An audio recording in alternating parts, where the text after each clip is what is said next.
नमस्कार, good morning Maharashtra. मी सौरभ कोरटकर. तुम्ही बघत आहात TV9 मराठी. भाजप कोर कमिटीच्या बैठकीत अजितदादा शिंदे गटाबाबत तक्रार करण्यात आल्याची माहिती सूत्रांकडून मिळते.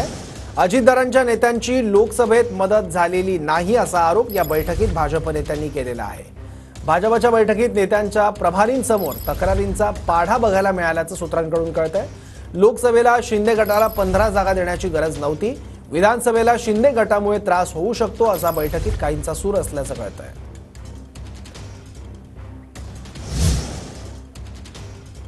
भाजप नेत्यांचे शिंदे आणि दादा गटावर आरोप. नेत्यांचे आरोप आणि तक्रारी काय? सूत्रांच्या माहितीनुसार लोकसभेतील अपयशावरून अजितदादा आणि शिंदे गटावर आरोप करण्यात आले. लोकसभेत अजित पवार गटाच्या नेत्यांनी मदत केली नाही. अजितदादांचे काही आमदार प्रमुख नेत्यांची मवियाला मदत. नेत्यांकडून दिंडोरी, पुणे, सातारा, सांगली, सोलापूर, बुलढाण्याचं उदाहरण देण्यात आलं. अजितदादांसोबत शिंदे गटाचे नेतेही भाजपसोबत नव्हते. शिंदे गटावर आरोप करताना जालना, पालघरमधील घटनांचा संदर्भ देण्यात आला अशी माहिती सूत्रांची मिळतेय. लोकसभेला शिंदे गटाला 15 जागा देण्याची काहीही गरज नव्हती. शिंदेंना 15 जागा दिल्यानं विधानसभेत अडचण होण्याची शक्यता आहे अशी माहिती सूत्रांकडून मिळतेय.